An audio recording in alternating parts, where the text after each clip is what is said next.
नमस्कार, one India Hindi में आपका स्वागत है। मैं हूं शिखा धूरिया। अमेरिका के राष्ट्रपति डोनाल्ड ट्रंप ने एक बार फिर अपनी जीत का दावा किया है।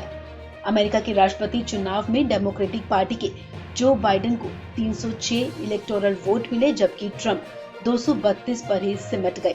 अब जनवरी में बाइडेन अमेरिका के 46वें राष्ट्रपति के रूप में शपथ लेंगे। वहीं दूसरी तरफ चुनाव में करारी हार के बाद भी राष्ट्रपति डोनाल्ड ट्रंप का कॉन्फिडेंस लेवल ऊंचा है। वो एक बार फिर अपनी जीत का दावा कर रहे हैं। शनिवार को जॉर्जिया में आयोजित की गई पहली पोस्ट पोल रैली में ट्रंप ने कहा कि इस चुनाव में धांधली हुई है और अंत में वो ही जीतेंगे। ट्रंप ने कहा, हम ये चुनाव जीत रहे हैं, हम अभी भी इसे जीतेंगे।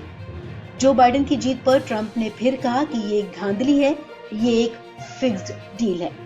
डोनाल्ड ट्रंप ने रैली में कहा कि जॉर्जिया के लोग ही ये तय करेंगे कि कौन सी पार्टी हर समिति को ढंग से चलाती है, साथ ही कानून का पालन और टैक्स देने वाले के पैसों का सही इस्तेमाल करती है। अंत में ट्रंप ने कहा कि आपको तय करना है कि आपके बच्चे समाजवादी देश में बड़े होंगे या फिर एक स्वतंत्र देश में।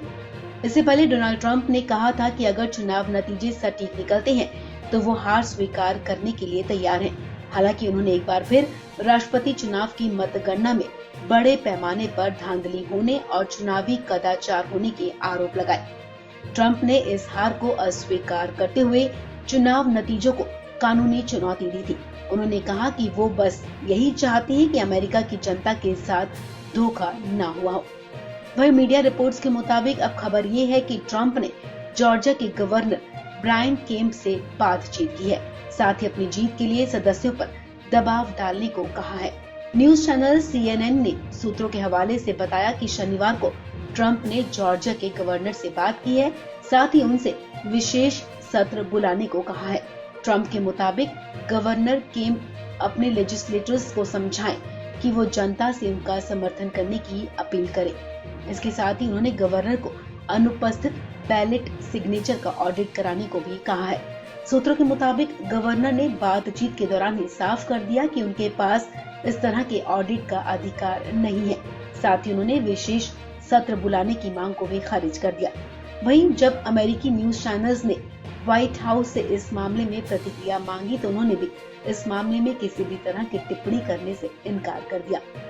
वहीं गवर्नर के प्रवक्ता कोडी हॉल ने गवर्नर और राष्ट्रपति ट्रंप के बीच हुई बातचीत की पुष्टि तो की है। हालांकि दोनों में किन किन मुद्दों पर बात हुई, इस पर प्रवक्ता ने कोई टिप्पणी नहीं की। उन्होंने सिर्फ इतना कहा कि राष्ट्रपति ट्रंप ने कैंपेन स्टाफर हैरिसन डील की मौत पर दुख जताया है। इस खबर में फिलहाल इतना ही। तमाम अपडेट्स के लिए आप बने रहिए वन इंडिया हिंदी के साथ।